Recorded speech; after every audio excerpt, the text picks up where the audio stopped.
ভক্তি শব্দটি সংস্কৃত ভজ ধাতু থেকে এসেছে, যার অর্থ হল সেবা করা বা ভালোবাসা।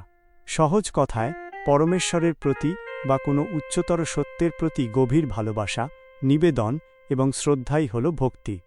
শ্রীমদ্ ভগবদ্গীতা ও পুরাণ অনুসারে ভক্তি কেবল একটি আবেগ নয়, এটি একটি পথ।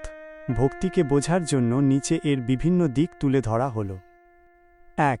ভক্তির প্রকৃত স্বরূপ।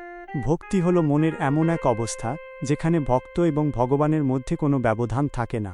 মহান ঋষি নারদ ভক্তি সূত্রে বলেছেন, সা তস্মিন পরম প্রেমরূপা, অর্থাৎ ঈশ্বরের প্রতি পরম ও নিরবচ্ছিন্ন প্রেমই হল ভক্তি। ২.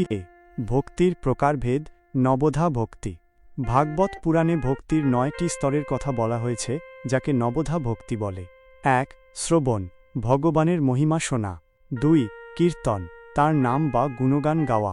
৩. স্মরণ, সর্বদা তাঁকে মনে রাখা। ৪. পাদসেবন, তাঁর সেবা করা। ৫. অর্চন, পূজা বা উপাসনা করা। ৬. বন্দন, প্রার্থনা বা প্রণাম জানানো। ৭. দাস্য, নিজেকে তাঁর দাস মনে করা। ৮. সখ্য, তাঁকে বন্ধু হিসেবে ভাবা, যেমন অর্জুন ও কৃষ্ণ। ৯. আত্মনিবেদন, নিজেকে সম্পূর্ণভাবে তাঁর চরণে সমর্পণ করা। ৩. জ্ঞান, কর্ম ও ভক্তির সম্পর্ক। কর্ম, যখন আমরা হাত দিয়ে কাজ করি। জ্ঞান, যখন আমরা মস্তিষ্ক দিয়ে সত্যকে বুঝি। ভক্তি, যখন আমরা হৃদয় দিয়ে পরমাত্মাকে অনুভব করি। গীতায় শ্রীকৃষ্ণ বলেছেন, ভক্তি হল পরমাত্মার কাছে পৌঁছানোর সবচেয়ে সহজ এবং মধুর পথ। ৪. ভক্তি ও সাধারণ ভালোবাসা। সাধারণ ভালোবাসা বা কাম সাধারণত কিছু পাওয়ার আশায় হয়, কিন্তু ভক্তি হল নিষ্কাম। ভক্ত ভগবানকে ভালোবাসেন কারণ তিনি তাকে ছাড়া থাকতে পারেন না, কোনো পুরস্কার বা স্বর্গের লোভে নয়। ভক্তির প্রভাব। অহংকার নাশ। ভক্তি মানুষের ভেতরের আমি বা অহংকারকে দূর করে। শান্তি, এটি মনে গভীর প্রশান্তি এবং নির্ভয়তা নিয়ে আসে।